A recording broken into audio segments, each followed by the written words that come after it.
What is happening, good people? Welcome to this edition of Herb and Two. My name is Herb Howard alongside the brilliant Toussaint Warner. This is where we get together and we talk about issues that currently impact the black community. We talk about how they impact us individually and also how they impact us collectively. Every now and then, somebody's boobs pop into the shot. But that's just Lil Kim. That's just Lil Kim being Lil Kim. And it be like that. Why you ain't bringing your fur over here, Lil Kim? Now she fake don't want to laugh. Now she upset. Now she mad. I told you to put the fur on. Should have came in here looking. Y'all so basic just because I had on leather pants. You should have came in here looking like and a little fur. Now I'm Lil Kim. You should have came here Nothing else about me, Lil Kim. You should have came here looking like DJ Envy daughter and shit. I don't know that story. It's okay. Either way, we are here. Of course, y'all know that it's E4O. And we are thrilled to be joined live in studio. The good brother Algenoy is here. Not a stranger to the show. Absolutely, man. What's good, bro? You straight? Everything's well, man. It's always a pleasure, you know what I'm saying, coming having conversation with the good brothers and the sister right here. So I'm excited, man. We can dig it. I don't believe that E was in the studio the last time you were here. So it'll be a treat to see y'all have some conversations here this evening. To my good brother, too. What's happening, family? Man? It was freezing in this bitch. I got on this winter coat and I'm still cold. It was. Nah, I came in here, was it last week? And they had the heat in the building had started. They got that project heat. I guess we had that joint all the way open for some reason from last one, or maybe they did it just to keep the pipes from free, whatever. But it was 112 degrees when I walked in. I was like, oh my God.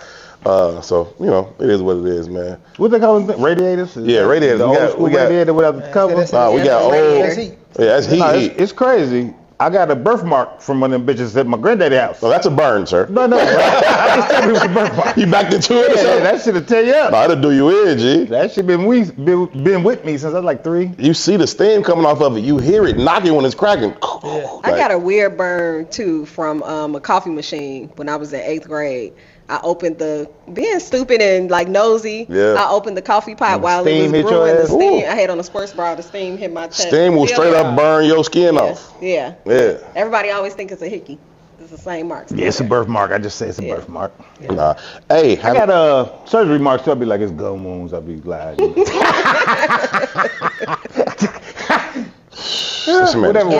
Whatever works. Street cred. Yeah, whatever works. This man is crazy. Have y'all seen the show Cross? Any of y'all started watching that show? Nyla was just telling me about that today. She just started watching it. I think I seen it. Police guy? Yeah. Yeah, I saw it. Black dude, his best friend, they taking on some wild cases. It's a really good show, man. I finished binge watching it.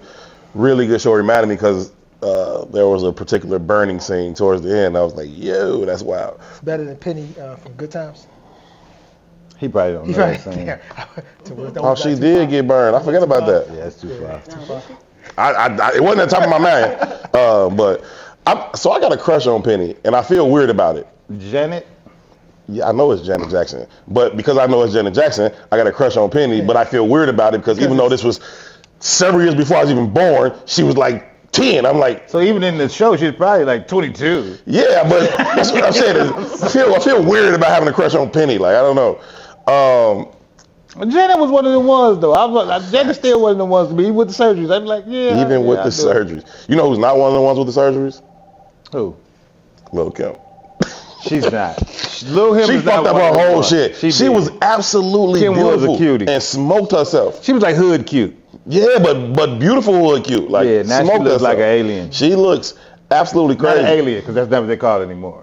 They call it sea creatures now. You were talking that shit last week. Unidentified, submerged. This motherfucker think they found aliens. That I think they found. In the ocean. They had a congressional meeting on this. Please explain. They had a congressional meeting. It can't be a thing. That's the thing. Wait, can you explain that? I'll tell you why. Maybe like 2 or 3 weeks ago, there was a conference, a congressional conference, on the fact that it's not an assumption. They know alien life exists. And instead of saying like UFOs, like unidentified flying objects, there's other names for the shit. So it's unidentified, anonymous, submerged. So it'd be like UAS. but they say they're in different spaces. So they say there's a population of alien life that lives under the water, under the ocean, submerged in the ocean. Then they said there's unidentified, anonymous, flying, whatever. You know what I'm saying? But we know they're here. We've already contacted them. We've made contact. Okay. I've been saying this for a while in almost all the movies, man. They kind of talk about this for years. Sure. Preluding to it. What I'm saying is what they're saying just doesn't make sense. Now, I believe they found some stuff. First of all, we don't know. We know less than half, if that much, of the 10%. Living organisms in the ocean. So let's just start there, right? Sure. So less than that. That's number one. Number two, how have we always defined aliens? Things or objects or people from where? Different planets. Right. Okay, outside of this planet, right? Sure. So how do we find aliens in our oceans? They live here. The definition is outside of the planet. By definition, they would have to be from another planet, but y'all found them in our oceans. Whether it's an ugly, weird-ass fish, whether it's a horse with 18 legs, I don't care what y'all found down there. Maybe it's just another version of her, but he can breathe under the water. But I'm here, though. Yeah, I landed here, ducked down, and stayed. Now you're just adding shit to the mix. But I'm not, though. And it gets back to this some spiritual biblical shit. Right, this is the shit I be talking about when I be talking about the Anunnakis and shit. Think about shit like gold, for example, right? Mm-hmm. The value of gold on this planet, like how we value gold today. Right. Gold don't really have no intrinsic value though. Like silver really has more value than gold. Sure. Silver's a better energy conductor. You can't really use gold for shit. Sure. So who produced that value for? So why does it have a value, right? But through the construct of the story, the Anunnakis, they came here to mine the gold because it cleans the air in their atmosphere. Why the fuck do we value gold today when it don't have no intrinsic value to our lives? Other than somebody told us, y'all should value gold. We put it on our teeth. Same as diamonds. Well, diamonds is some full bullshit, right? So there's no resale value on diamonds like gold conceptually, intrinsically, right? At the end of the day, money evaporates. If you got gold, you can move around. The cut on your diamond ain't gonna get you no fucking where.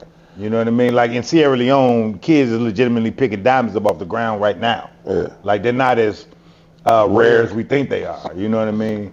But gold, no matter what, if you got it, you got it. How does something remain a commodity though it's not rare? Hoarding. Create a concept, right? Create the supply, create the demand.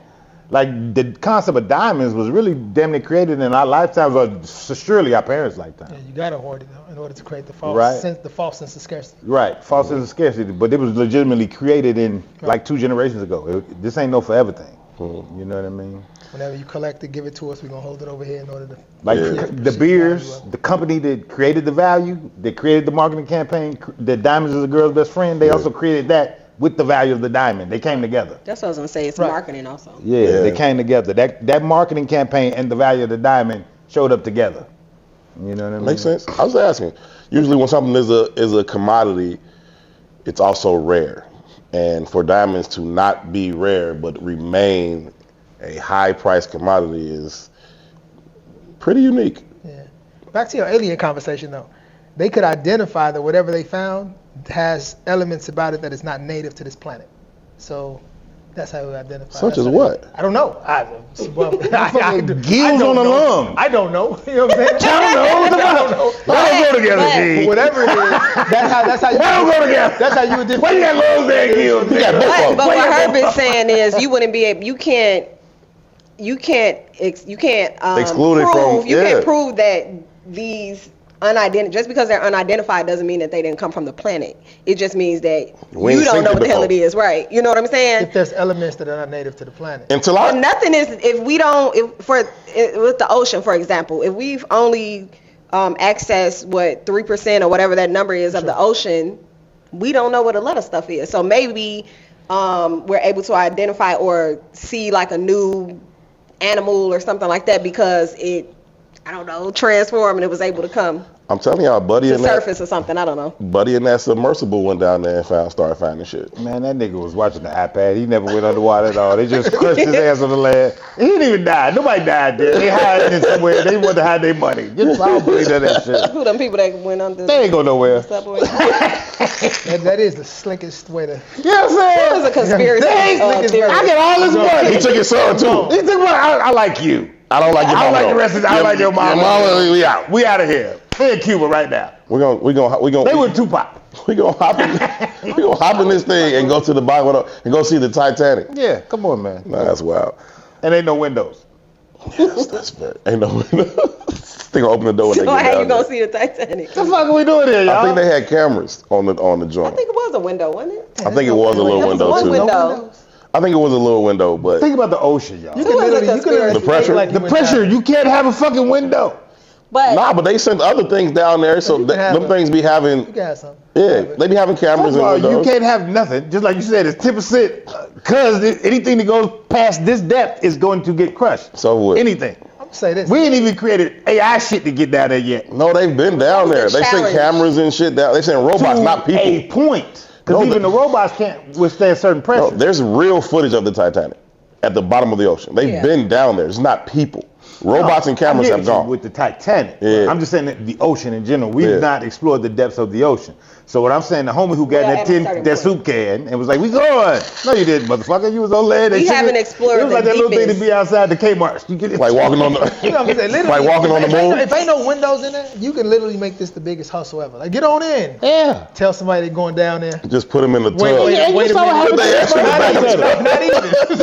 Not even. That was stupid. That was Right. You went. Him and his cousins all the time doing this shit. They got an exhibit here in Chicago. That's funny. The moon landing, allegedly. Yeah, the moon landing. Huh. Like the moon landing. You know what I'm saying? So, One small step for man, one giant leap for mankind. Looking at here in Chicago at Navy Pier, they got they have an exhibit, this interactive exhibit that's called Flyover, and they like give you this virtual fly over the city experience, and it's actually fucking dope. I'm not even gonna lie, shit's cold, and you do feel like you flying over the city at points, but they also make it like you go like past the lake and shit, then it'll be like this. They spray like mist on you and shit, that type of stuff. It's pretty dope. I would encourage everybody to rock with it. I think it's probably like $30 or something like that. But it's pretty dope though. It's Man, when I was young, I stayed in Seattle for like 2-3 months, right? Yeah. And my uncle was high up in the Air Force. And Seattle was one of them big Air Force base Yeah, kind for of sure. places. So I was one of them wayward ass children, you know what I'm saying? You're a wayward ass adult. Yeah, I kind of right? So he would take me to the Air Force base to get in all their little simulators. Okay. Nigga, That's cool. Crazy. As a kid. you could pretend they was submerged, nigga. I've been on shit that I was like, nigga, I'm not doing that again. Sure. Never again, nigga, never again. Sure. Like I did the fake parachute shit. I did all the fake fly. No, nigga, it's real. I can do it. No, that's real, nigga. Would y'all ever do like fly with like the Blue Angels? I don't even know who they What are. is that? Like the air and water show, the blue planes that go faster than the sound barrier, like they break the sound barrier, which is why like during the air and water show, when you hear them, it's too late. You can't hear them, then look up and see them. Like by the time you hear them, they in Indiana. You know what I'm saying? Like You saying is that something that would you do that? Because it's like possible, some people have flown along with them, like some reporters and shit like that. But just if you were given the opportunity, I think I would would. you hop into them joints? There are also lots of videos of many of the people who have done it And dead. pass the fuck out. They're not dead, but they get to the point and they just I think I would do it. Yeah, that's the G4. yeah. Nigga, I'm not even getting on the ride to Great America. I don't have no interest in none of that shit no more. I don't fuck with it. I've jumped out of it. I did 30,000. You Yeah, skydive. you crazy. Skydive. You Yeah, niggas I skydived. I want to skydive. I say do it, man. Like, it was No. I want to think skydive. You've never failed in your life until you fell out of a plane. Like that Clearly. And we like want you to- never failed. and You know we what I mean? want to Like when you fall. fall and there's nothing there, there's no. It got to be like 10,000. I'm good. It Wait can't a be minute, 30,000. hold on. He said that was so much like Yeah, no, you've never Wait till you failed. fall. Like, Wait till like he said it was so much like I mean, you've never actually failed. you never failed. Nah. Wait till it's certain death fall. Like if everything don't go right here, it's a wrap. Wait till that kind of fall. Why would you do that? I want to do it. Because I want to do it. But let me tell you what, when I jumped out though, man, like So my strap wasn't. Oh no. Wasn't in the right spot. You're not selling this good. When I tell you for the whole time, I didn't want to adjust. So I'm like, let me just deal with it the whole time. But your first jump, you gotta jump with somebody, right? It was a tandem jump. Yeah. Tandem jump. Yeah. You gotta take so many jumps with like a professional before they let you jump by yourself. But I want to make Nigga, like I'm one black more in America. adjustment. I gotta take no new risk. Yeah, that's what I be saying about white people and shit. I'm good. But I do want to skydive, but I would never bungee jump though. And some people that's ass backwards, but I just don't trust niggas math like that. I don't want to bungee jump. Like you might think the bridge is 500 feet. The bridge might be 498. Now I done split. Now I done Hillary, will you marry? Like I done Trevor my shit. I ain't on that. The most free flying I would want to do would be the flying trapeze. I always say that I want to do that. The who? Oh, that little bat looking shit? The cannon? No, the flying trapeze. You know when you they strap you around your waist, and they usually have it in the park, like down Michigan Avenue or in Grant Park or something. Mm-hmm. And it's a net underneath, and you swing from like the surface shit. Yeah, kind of like that. I saw it on Sex and the City. You like Gary Bradshaw did it. You that's like old white people. It's like the circus, basically. You know, like you swing flying trapeze. Okay. Yeah. Yeah, no, it's a no for me, dog. Right. I seen somebody do one of my comrades. They did one, and they did the bungee jump, and their eyes was black. Yeah. Literally busting vessels in the eyes. That too much blood rushing down. I told y'all that story, G. The bungee jump, it busting vessels. No, I imagine their blood pressure is high before they step off the bridge, and then it all rushed to your head too. White, so it was really like they have black eyes. It's just stress, nigga. I told y'all, like I ain't traditionally never been afraid of heights and shit. Yeah. But I went to Portland, and they had this little mountain. You can climb the mountain type, just hike up this mountain type. Oh shit. yeah, you did. No, nigga. I was confused though, right? Because I ain't never been afraid of heights. I got up to that bitch. You ain't never been heights. I said, fuck this shit. And everything in my body stopped. I left my children. I was like, y'all find your way. I'm out. Fuck y'all. Tell the rest. So, I got a question. Perspective. There's a pathway about this big, right? You walking up, basically, right? So going up, it ain't shit. I'm close to the mountain. It's a little rope or something? Or? No, it's you're just walking up the path. You got right here, and then you got... And the mountain's right here? Imminent death. On the mountain. The fall off is right here? The fall off is right here. Imminent death. It's let's say the pathway is this big. That's how it was in Puerto Rico. Right? There's people going down, this is stupid as fuck too. The people going down on the outside, the people going up on the inside. So at the halfway mark, there's like an internal waterfall. Mm-hmm. Where you could really kind of see the beauty and look down. And I got to that point and I said, oh no. And my body started shutting down, right? And my kids is with me. Yeah. They going forward. I can't even say nothing to say, hey niggas, stop. Because my body don't work no more, right? So I was like, save yourself. You get a mental message. Two things. And I turned around and I went down. Self-president. How did you go down? That wasn't. Because you're not telling the right part. Wait, let me ask. Let me ask. Because I don't want to forget this. Well, the first thing is, that happened in Puerto Rico. We went like up a hike like that through the jungle, and the natives of the land were just like, it ain't nothing. Yeah, like hopping in and out, but it's like a rainforest, so it's raining. My friend got her baby in her backpack, like in his diaper bag, because she forgot to bring like a harness or something like that. Nyla, my daughter's probably, they like 8 or 9 or something like that, but it's slippery. But I wanted to ask, I read something recently, and they talked about, well, let me ask y'all this, and it's going to sound a little bit, not gory, but a little bit, I can't think of the word. Cryptic or something. Yeah. Like mortal. Yeah. When y'all are like walking across a bridge, or maybe at a high point, do you ever think about like jumping off? Or I know it sounds a little right, but I think about falling, not jumping. Do you think about like jumping off, or do you think about like, man, like what if I just like fell right now? Yes. I thought about that. I had over and stuff like that. About that. So I've thought about things like that before too, right? And I always been like, shit, why the hell am I thinking about this? Like, do I need to go see therapy or something? But I think it's natural. No, I think it's natural. I read something that said something to the extent about just speaking to the fact of your body. Like you said, your body was shutting down. Our body sends us signals to prepare us for like certain things. So when we are like stepping out on a balcony, you know, your body is naturally preparing you. It's kind of like a protection, protective factor versus what I'm making it out to be, which is like morbid. Let me jump, even though, morbid. Yeah. But so I wanted to know if you all ever thought like that. Y'all just answer. You said no, but it's like the same thing happens. Right? I've been in car accidents where time slows. Yeah. Oh yeah, for sure. You could remember every moment. You know what I'm saying? Where the shit probably happened that fast. Yeah. For sure. Yeah. I've thought about it from the perspective of like when you're dreaming and you're in your dream, you can't control it all the time. Yeah. And I be thinking like, what if something happened like that while I was up here? You know, I lost control like I was in a dream.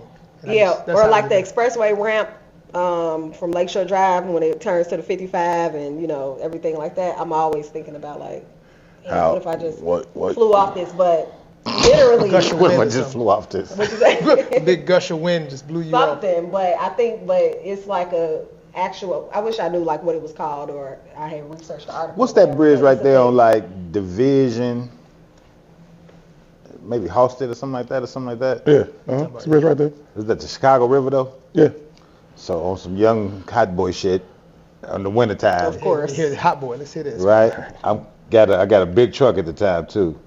I don't know what the fuck happened, but that truck was doing all this shit on that bridge. I was like, nigga, I'm about to die. Yeah, that's scary. I was the only car out there too. I was like, I'm gonna drown in this truck and ain't nobody gonna know. It was crazy. No, that sucks. You should let the windows down.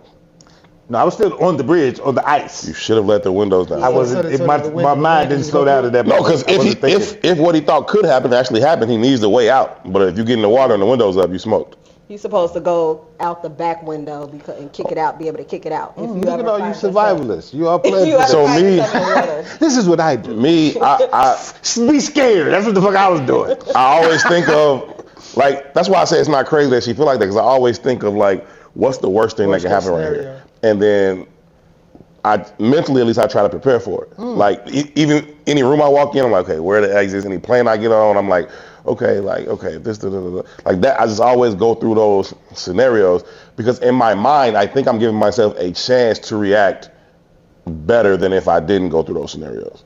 And so one of those things is if you feel fear about being submerged in water in a car, let the windows down. Yeah, I don't even deal in worst case scenarios. My mind don't work like that. Yeah, I mean, I remain optimistic, but I prepare. I don't think mine is preparing. I think it's just a natural. I think it's anxiety half the time, and then I think it's like a natural kind of. You know, I heard something about anxiety this week. You know, this therapist said, you know what anxiety is? He says the bitch in you. That's a therapist. Thank you. Let that bitch out. Let that bitch out. You solved the That makes a lot of sense. I didn't realize that. That makes a lot of sense. I'll never be scared on the bridge again. Let that bitch out. I said, you right. Speaking of bitches. Oh shit. Okay. Speaking of bitch behavior. Zoolander.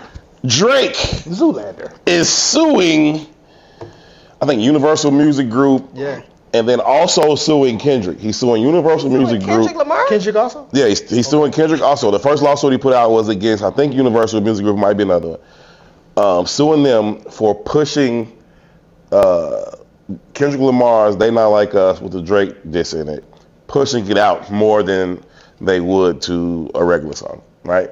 To intentionally harm him or his career.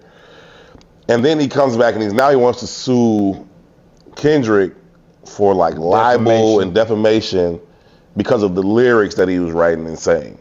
Come on now, Drake. This is, will he get some money? Will they pay him to say we're not going to drag this shit out? Maybe. Does he have a leg to stand on? Legally, I'm not going to act like I'm not going to get into the legalese of it. I'm not qualified.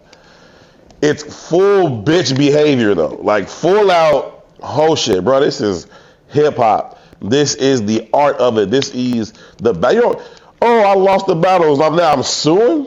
Like, it's crazy. I remember Jay-Z had a lyric in one of his songs. He was talking about physically fighting though. He like, you can't even steal on a nigga, motherfuckers to sue. Now I can't even beat a nigga in a rap battle and you gonna sue? So this says, these are the facts. It says Drake has filed a lawsuit against Universal Music Group and Spotify, accusing them of using bots, payola, deceptive business practices, and false advertisement to boost Kendrick Lamar's track Not Like Us.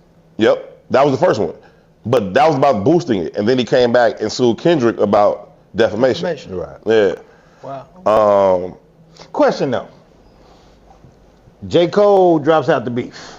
Yeah. The world calls him a coward. He probably knew. Let's put this in perspective though. Let's take this to the streets. Let's say it's a street fight. Mm-hmm. Right? Niggas is finna fight. One nigga say, you know what, I'm too grown for this shit. I'm not doing this stupid shit. Yeah, you did that after you stole on a nigga though. Anyway, okay, but go ahead. He said that's an important note. Yeah, that matters. Put the footnote. You already stole a nigga, then you're like, I'm not in it. You stole that nigga. What are you talking about? We're gonna add that. Okay, I stole a nigga. He fights back, and then I say, you know what? You're right. I want to fight you for real. You hit too hard. You see the guns tucked. You're like, you know what? This ain't really better analogy. I was really about to better do this fucking analogy. I'm cool, man. Right. I thought we was gonna have a fight. You got a gun. I don't really want this. Both of y'all got guns. I'm sure. Cool. Right. Sure. But then it's another nigga with you who say, I got a gun too, bitch. Let's go for it. And then he decides to call the police. Which one of them is really the bitch? Drake.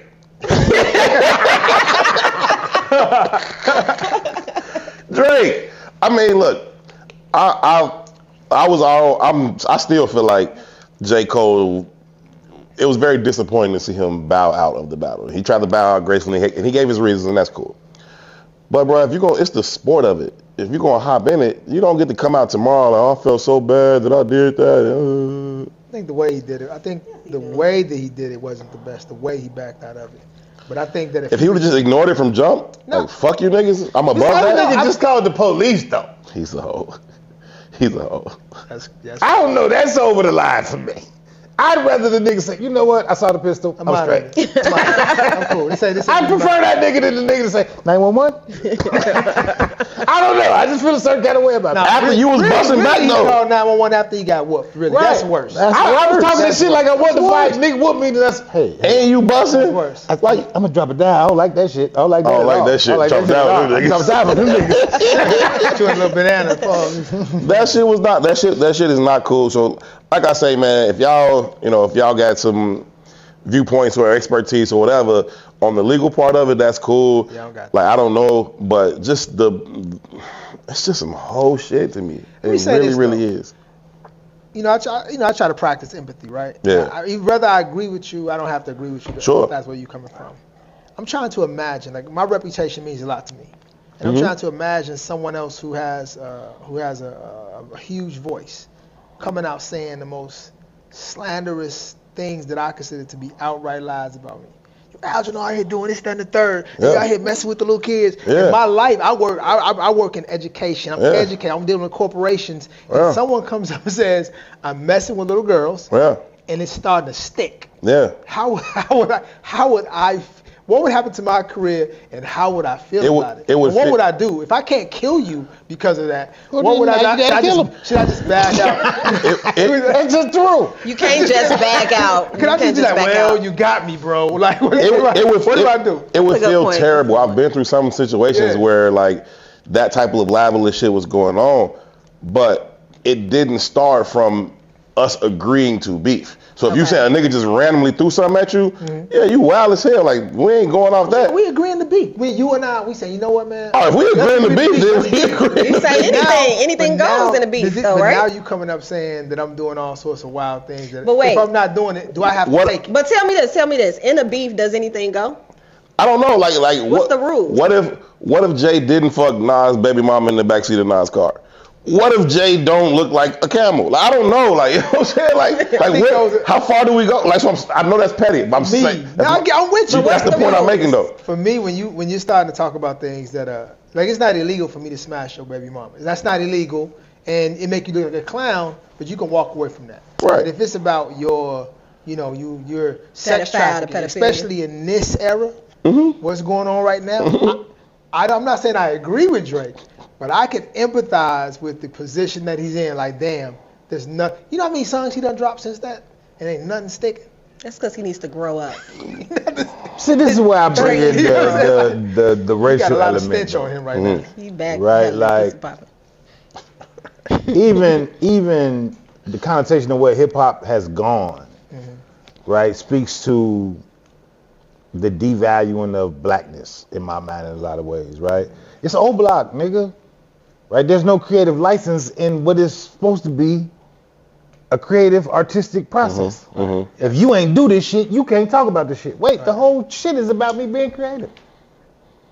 Right? So even the fact that when you say what's the rules, I've heard motherfuckers have that conversation since this shit started. What the fuck you mean what's the rules? The rules is how far can my mind go to embarrass your ass. And if that's not the rule, then what the fuck is we doing? In that vein, I'm with J. Cole. I'm not fighting this fake fight. Right. Yeah. Now if I can go where I want to go and we all be cool afterwards, if we say that's what it is, then what the fuck you mean? What's the rules? But we've all been shorties before. We've all seen like fights be arranged throughout the day in school. Motherfuckers get into it at the lunchroom and like, oh nigga, at 3 o'clock behind the school, I'm fucking you up. So the whole school is like, oh, it's gonna be a fight. So niggas get out there after school and you see back and y'all both came out y'all shirt and y'all scrap and he beat your ass. You go back into school and say you got beat up behind the school? No, you cannot do that. But that's what I mean. Whole school, like, boy, not only did you get your ass beat, which you can come back from getting your ass beat. Nobody's tripping off that. You know what I'm saying? Everybody that lost a fight here or there. But you can't then go into school and try to get my man suspended. You OC as hell for that. Now you're going to get your ass beat again by a lot of niggas. But again, we got to keep putting the layers back, though. Right? What's the best white anything? The greatest white whatever? Larry Bird. None, we can put any entity, any profession. That conversation don't even exist. Right. Because the concept is there's room for us all. Okay. Us, we have a very slave mentality because even on the plantation, we was designed to be pitted against one another. Yeah. Facts. Right? So the schoolyard fight is physical and it's a fight. My argument that I'm having is that this is really artistic expression. Right? Even the concept of battle itself. Sure. Right? Who the fuck is battling in rock and roll? Who the fuck is battling in country? I don't know, but you know what I mean? Yeah. Like, we created that as a thing. And that becomes the standard of who's the best. Niggas, we talked about shit ain't sticking with Drake. Nigga, J. Cole done dropped 4 or 5 dope ass records and niggas is like, And in my opinion, since that time, and I know motherfuckers is raving over this new Kendrick album, J. Cole has emerged as the best MC out of all of them niggas in my opinion. I thought J. Cole was the best before. Yeah. And my opinion on him being the best out of the 3 didn't change when he bowed out of the battle. I was just disappointed. So that might be a personal sentiment. But in the larger scheme of things, he's always been the peripheral candidate amongst them other 2. Yeah, number 3. He's always been 3. He's never been seen as 1. Right? Drake gets all the sales, another comparative measure. Music is provocative. Right? Kendrick is the smartest, another comparative measure. J. Cole is just in the mix. It's nothing to hang your hat on. That narrative was shifting over the last couple years. True. Right? And this was an opportunity for J. Cole to really step out there. And that's what you thought was going to happen. Yeah.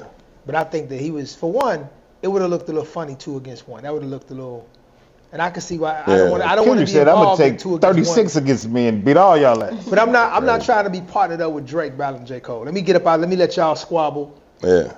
You know, let me let y'all squabble. Drake been butthurt so much, he been going at niggas they don't really have nothing to do with, like ancillary niggas, like his name escaped me. He just played for the Bulls, but he played for the Raptors for a long time. DeMar DeRozan. Right. Because his affiliation with LA. He's from LA. Yeah. And so he's also in the video. He's on stage at the concert where all the LA niggas on stage. It ain't just DeMar DeRozan. But I ain't gonna lie to you, I'm with Russell Westbrook up there, all the Crips, all the Bloods. There's a deeper story there, though. There's a story that he had his back like heavy. Because when he got to the league, he played for the Raptors. Right. Drake like, man, you came to my city. I held you down in my city. But also, bruh, he's a star NBA player. He's gonna take over the city regardless. You can either lock in with him or not. Right. He's gonna be that nigga. Like I think he was gone. They won when Kawhi came there and won. But either way, he had a long run as an all-star in that motherfucking city. You got lyrics on your own album talking about you the man in the city when the NBA players fuck with you. Like, all right, bro, cool. Y'all was cool. Y'all were 2 stars in the same city. But let me take it back. Because he chose his hometown. Let me take it back to this, though. Let me just finish this point. For sure. If I had professional stardom in Dallas, right, and then or Houston, more prevalent for hip hop. If I had a professional roster stardom in Houston, and I got cool with Slim Thug, and then Slim Thug gets into a rap beef with Bump J, I'm at the Bump J video, my nigga. I just am. Like, I know that nigga. We grew up in the same neighborhood. Like, according to what Bump J is saying, because I'm telling you this now, if somebody who I consider myself cool with, and that was my man's on any level, and I'll let you go beef with whoever you want to beef with. If that person is running around making everybody calling me a pedophile, and you right there with him like, yeah, he's a pedophile. Yeah. Fuck out of here. You saying? Fuck out of here. And they play that shit like 10 times that night too. They play it like 10 times that night. And then you show up in the video shoot too. Like you double down. You back? No. Nah, you can ride over there with him. I'm a shot y'all nigga, man. This business is being cool. I'm a shot y'all nigga, man. You better never come back to my city. But we glazing over that story though. When that nigga got traded off the Raptors, he called Drake and cried to Drake. Like that was his man. It ain't just we both niggas popping in the city. They was boys. Yeah. So at that point, you got to stand between the niggas and say, "Hey, man, y'all can't do this." But not why he called but Drake was probably both shooting at each other. Y'all not gonna shoot me. But Drake probably wasn't his boy. You know what I'm saying? Drake be with everybody. Toronto homie. Drake be with everybody, so he probably was just the fun friend. Perhaps. You was my Toronto nigga. We both young black millionaires. But we giving DeMar DeRozan a lot of room to breathe. He might be the same kind of nigga. Yeah, obviously if he with him. I'm just saying, I get DeMar DeRozan's position of saying, I'm riding with the hometown, G. Like, I get it. 7 years here, but I've spent my entire life here. Back to the street fight. Drake has been giving me lately trying to stay young and like he always does. Just trying to like just grow up. Grow up. He's always he refuses to age. It's all right. He refuses to mature his music. He keeps trying to stay relevant to the party scene. So 18 to 25 matters immensely to him. Whereas like, bruh, you are now pushing 40 if you ain't. Like, yeah. What was you about to say about a fight? I'm just saying back to the fight analogy, nigga. If I see you at the plaza, thanks, and me and you got beef, but you with a nigga I fuck with, and we get into it, and your ass is there swinging with him, it's fuck you forever. Man. Sure. I better see you. You better be moonwalking out of that deal. Or trying to break this shit up. But if you kick me by accident, I'm going to kill you. Sure. I get that. I get that. Let's move on let's move on from that guy. While we here, you brought up Kendrick's new album. Y'all fucking with it? I fuck with some of it. Hold on. Wait. What was all that? Because, man, I'll say this. When I first listened to it, I listened to it twice. Mm-hmm. I put up a Facebook post. I said, this is another case of the Emperor's New Clothes. You said what? I said, this is another case of the Emperor's New Clothes. Mm-hmm. Mm-hmm. Explain that for people who don't know what the Emperor's New Clothes is. So the Emperor's New Clothes was the Emperor was looking for a new robe, and a guy came into town. He said that I make the best robes. And he said, well, the thread that I'm going to make it out of is so amazing that only those who are really refined can see it. So the king can't see it, but he wants to still feel like he's elevated. So he's going, oh yeah, I can see it, it's great. So the guy's doing this, and he's faking like he's making something. So everybody who walks in doing the same thing. Yeah, it's nice, it's nice. The guy is literally nothing. And then one day a kid doing nothing. He's just doing this. He's doing this. And then one day a kid comes in. The king is at a dance now, the ball, with his new robe on. And that everybody is faking like they can see. This nigga out there naked. He out there naked. Until the kid walks in and says, why are you naked? And then everybody realizes it was a sham. Now, as soon as you said the Emperor's New Clothes, reminded me of the Jay-Z and Nas beef. And I'm not trying to hash up who won or didn't win, but one of Jay's lyrics was, "Cause you don't understand him, it don't mean that he's nice, dog." Right. Yeah, Nas. But Nas is nice. Nas, sure. So how does that relate to? So relates to that is I listened to basically Kendrick shit was huff. And I felt like everybody was going. I felt like everyone was gonna fake like they heard something that was so amazing. Like, yeah, did you hear the way that the podcast girls? Did you hear the? And I felt like this. I'm like, yo, a lot of this is pretty bad from my perspective. You know what I'm saying? But I listened to it multiple more times because I'm giving him credit, and I'm starting to fall for the new clothes too. And it's starting to be. I understand where he was going with it. Sure. But to me, it was a significant drop in skill. So what I wrote it off is that I don't like West Coast music like that. and that could be that. Right. He did have like I don't like 4 hard LA tracks. I think they lean like too hard, like Parliament Funkadelic kind of sound. I don't really rock with it. It sound like the same beat. And to be honest with you, I feel the same way about Not Like Us being that same thing. No, that's how I felt about that. But I don't want 4 Not Like Us's. Like, I dealt with the first Not Like Us. Yeah, I let that grow on me. Because it became a phenomenon. Yeah. But then it was multiple songs that had the exact same everything. I don't know how to crip walk my nigga. My mind does not absorb that beat well. I'm a Southern nigga, not a West Coast nigga, right? My family from Alabama. I've only ever liked a few West Coast rappers, and I know that might be short-sighted or whatever, but it's because of their particular sound and how they make music. I don't really fuck with it, which blows me because I like all of Dre's beats, but he doesn't make y'all beats. He makes some beats, some cross between like that old Southern shit and that old East Coast shit, and then he got this Dre sprinkle of seasoning that he just put on it. Like, I think Oakland is what I got a problem. I don't want no beef with Oakland. But that whole hyphy and the E4O. E40 is always been.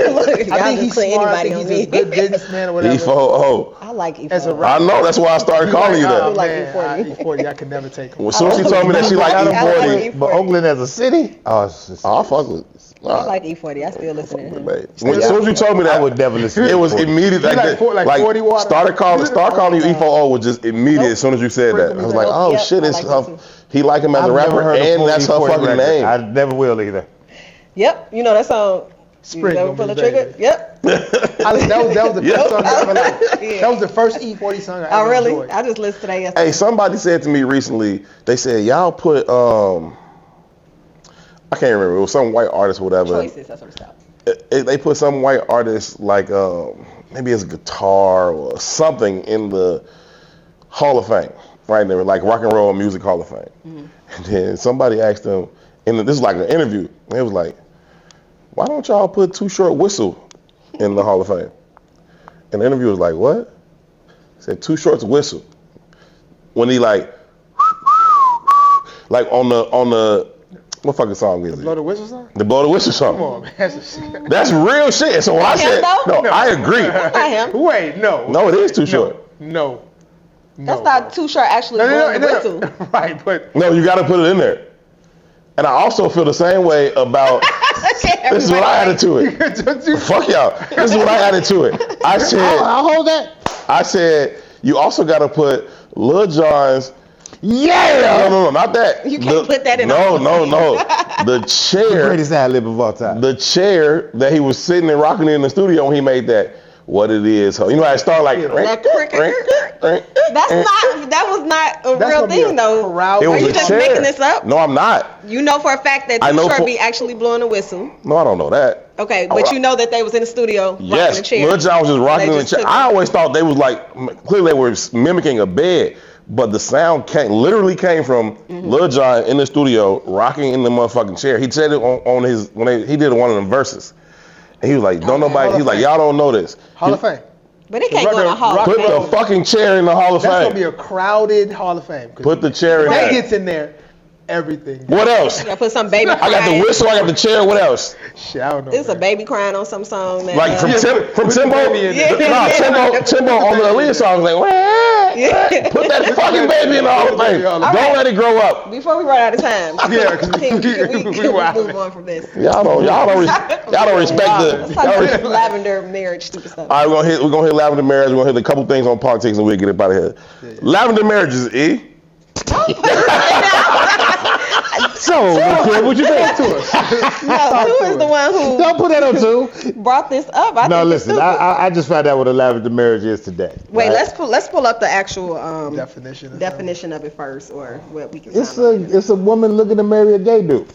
Or a gay dude looking to marry a straight woman. Right, because he always got to say something about it got to be a woman. Like he always got to. Let's get the nuance. Is there a nuance in the definition or something? What did I say wrong? You said it's a woman looking to marry a gay dude. It was a woman talking about. It could also be a gay dude looking to marry a woman. No, okay, let me read the definition. The woman herself will be the beard. The marriage will be a lavender marriage. Let me read the definition. A lavender marriage is a marriage between a person who is heterosexual and a person who is homosexual, where the sexual orientation of one or both partners is concealed. Whoa. Oh. Well, that's weird. So I thought these were known situations. Wait, why do they call? Okay, so then how you gonna not know that your partner is gay? Not for the world, not concealed to the world, not concealed to you. So it says a lavender marriage is where to go? A lavender marriage is a male-female mixed orientation marriage. undertaken as a marriage of convenience. In that case, in that first conceal the socially stigmatized sexual orientation. I guess this she's 100% a beard then. Or whomever isn't gay. It's a new word for is 100% a beard. It's a down low marriage. But also, that's not how they were having the conversation on the clip. They were having the conversation on the clip like, yeah, he gay, but that's my husband type shit. Yeah. So I think it is how they. I think what this speaks to. So they talk about clean houses and not having pillows and all this type of goofy shit. They talk about the benefits of why they would be willing to do it. Yeah. So the lady talking about the toilet seat's gonna always be down. And nobody pissing like. So it's the right. Niggas sit down and pee is crazy. Let's start we didn't know. So we didn't know that it was supposed to be concealed until right now. But based on the video, the lady was just talking about a lavender marriage, and everybody in the comments were saying stupid shit. Like, why was it stupid? Because what? Because it was all agreeing? No, I think that it was. She wouldn't deal with that shit. She wouldn't deal with that part of the shit. No, because Two is a she-man woman hater. Define that. Listen, she-man woman hater. It's pretty disrespectful when you actually break down the words. So I really don't want to define it because I love you too. No, okay. Right? Okay. I don't give a fuck. I love you. I love you, she-man woman hater. She-man is basically calling you a bitch. Pretty much, okay. Well, and then a woman hater. Let's go. She-man. Of course it is. Right. So, but I don't mean it that way. But when I think about it, let's get to the lavender. But what I was about to say is, I think until I just heard the concealed part, right. I still think it's stupid either way. Yeah. But until I heard the concealed part, I'm like, what is the point of a lavender marriage? Everybody in the comments are talking about basic, like really things of no substance. You know what I mean? Like a clean house, hair ideas, decoration, stuff like that, which is not true of all gay men, first of all. Right. And if this was a woman, the reason why I called Two a she-man woman hater and said he's always trying to blame women is because when he first described it, the first thing he said is a woman who chooses to marry when it goes both ways. And those are that's your species, men. Also, species. Keep giving these gay niggas your species. Keep doing that. Not gay men, So E, let me ask you this. It's silly. I wouldn't do it. I fuck with a lot of your friends, but I fuck with one of your gay male friends too. Yeah. You finna kick it with him. Yeah. Right? I think y'all would have a healthy, productive marriage. No, we would not. Shut the fuck up. Not productive. Why you gotta tell me shut the fuck up? What would be healthy and productive about I think y'all make a great partnership. Man? I think y'all would make a great home. I think y'all would make great financial decisions. I think y'all would be very supportive of each other's endeavors. I think y'all would make great co-parents. I think y'all would make And I need a y'all marriage. Enjoy each other. Only thing y'all I need a marriage for that. Only thing y'all not doing is giving each other orgasms. I need a marriage for that because I do that with my gay friends as it is. I didn't say you needed to eat. I said I think y'all would make a good marriage. On this side of the room.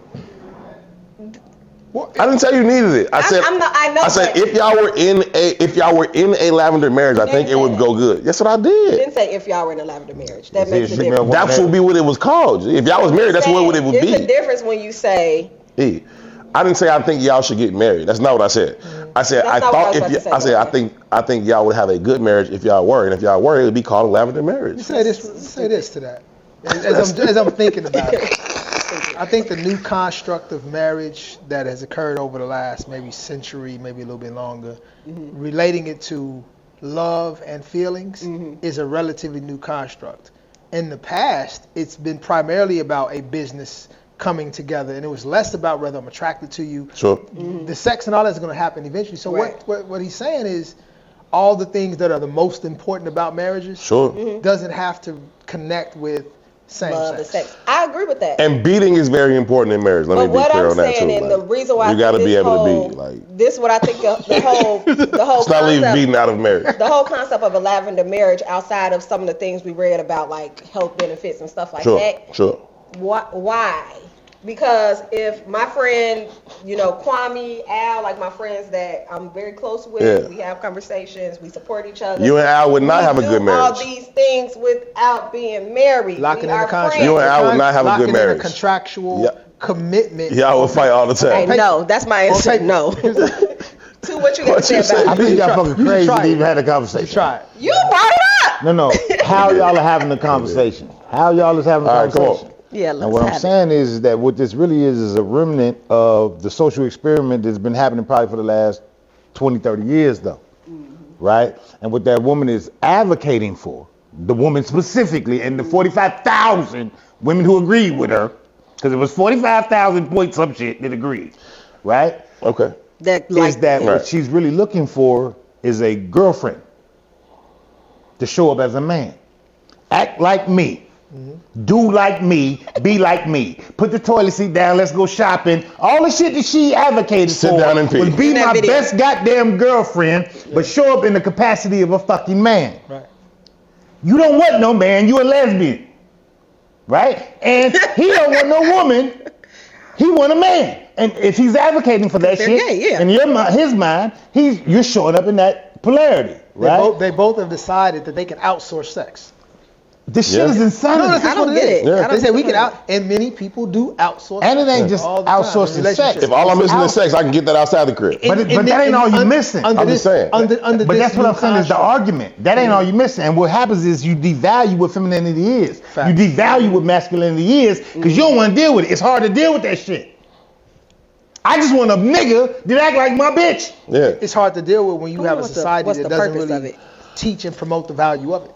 So as a young person, I used to confidently, openly say, if it wasn't for sex, I'd be gay.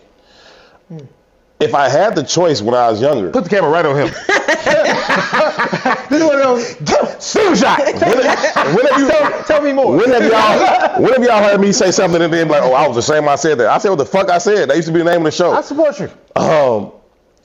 I like to spend time with my brothers and my homies all the time. We was always together. We would hoop, we would play football, we play video games, we go to the mall, we go driving, we go to parties, we go kick it with girls, whatever. And really the only thing that made spending time with a woman more fun than kicking it with my brothers was she had a box. Like nothing else? No, literally nothing else made it more fun to kick it with her than my homies at the time. Keep the camera on there. Literally nothing. I'm the one that's she man. I want that to be clear. Literally nothing else. Now, as an adult man, I know immensely the value of a woman's divine femininity, like and what they bring to your life and how they add value to life. I'm saying, as a shorty, it was like, you want to kick it with her, you want to kick it with the guys. I want to kick it with the guys until I want box. I'll say this, man, like in a lot of these groups, Facebook, social media, there's a lot of women who feel like a lot of men feel like you feel. They feel like men really don't like us outside of sex. Two say it all the time. And that's how they feel. That's how. But I feel like women are the same. You masturbating with their body. I think women do the same thing though, but I think it's again, it's not a woman hate a man hate a thing. What I'm saying is, like I said, it's a 20-30 year experiment of how to disconnect the partners. Ideas. Disconnect the genders. And that's what's been happening. And it's being more and more effective. So instead of, and even how they use the language, right? Even when we read the definition, instead of saying down low, because that's a negative term, right. Instead of saying beard, because that's a negative term, now we're going to sweeten it. Now it's lavender. It smells good. It gets better and better every time. Put a little perfume on it. Now you're not gay. Now you're LGBTQ, whatever the fuck it is. Right? We just change the language and then we make it socially acceptable. Matter of fact, it's so socially acceptable if you are against it or opposed to it or move in a different direction, you're the one that's shunned. Yeah. Right? Yeah. I had a homie come to me. He got a young daughter. She was the same age as Bella. So at this time, she might have been 11, 12. Man, my daughter gay. Nigga, your daughter's 11. That's what the fuck she is. 11. Right. She shouldn't think about that. And she... As 11-year-old girls and even boys, some boys go through their ugly phase, some girls go through their ugly phase. It's happening, right? Your body's changing, all that shit. So now boys probably ain't giving your ass no attention, and you like, well, shit, I like playing video games with my girl, and now I'm gay. I knew gay niggas when I was 11. Let me say this. But the cultural and social differences of your 11 versus their 11 is not the same. Because when you was 11, the gay nigga at school wasn't telling niggas he gay. No, we just knew it. Well, hold on. He was even running from it. Oh, yeah, he was running from it. Right? It wasn't on TV. It wasn't marketed. It wasn't none of that shit. Trying to jump in.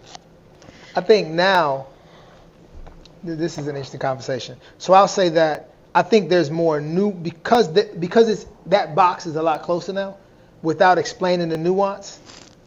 A young lady or a young man or a young person could say, I am attracted to being around this person, right? In the past, we may identify that as, I like hanging out with this person, but I'm attracted to this. Right. But now, it's that box is a lot closer. Yeah. So she may say, well, I've heard about pansexual, I've heard all these things, so I'm reaching for a box that's close to me without even really understanding the nuances of it. Yeah. So in that respect, I can understand why you would say she's 11. But in the same respect, when I was 11, I knew what I liked. And I'm just playing the camera on me for real. That's not the camera, that's the TV. That's the TV. Wherever the camera's at. I think that people know. At least I knew. You know what I'm saying? So I can't dive into somebody else's head, but I can say I knew what I liked at that age. My daughter, she, we had an interesting conversation before because she's always like, I don't know, I'm figuring it out, right? And she told me that she was like, I'm attracted to men. You know, she like, it was kind of wild that she said it. She was like, I'm attracted to men. I probably have sex with a man.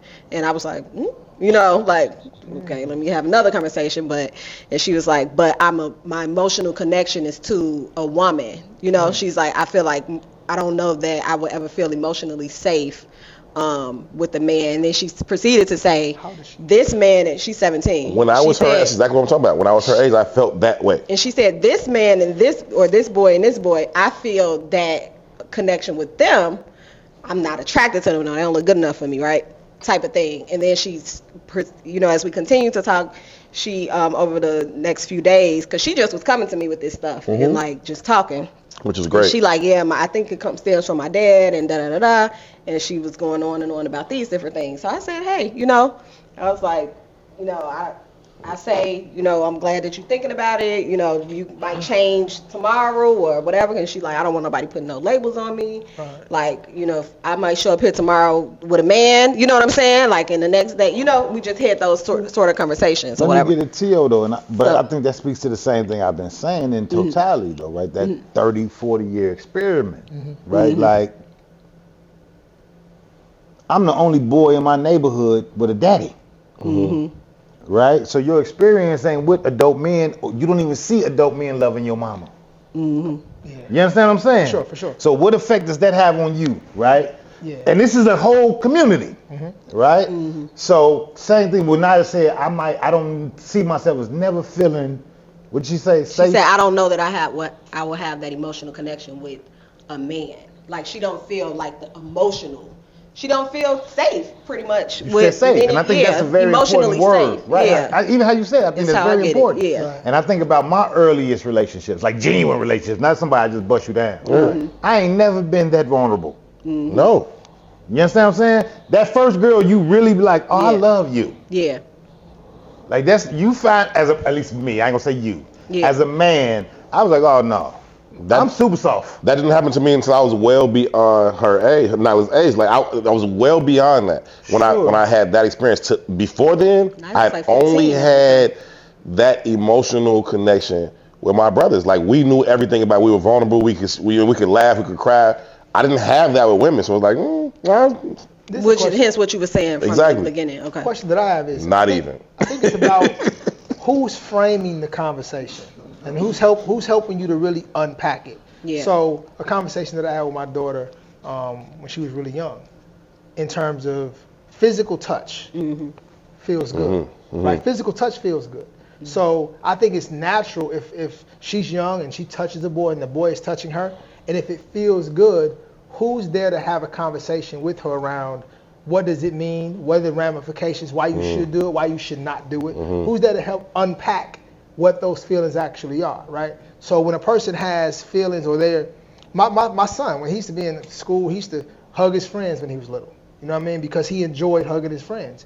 Who's there to have the conversation around what does it really mean? What does attraction mean? Sure. What does it mean to really just feel close to someone and it not be romantic? Sure. Because someone could tell this person, you know what that means? If you like hugging that boy, that means that you're attracted. Sure. And I say, oh, well, this must mean that I'm gay.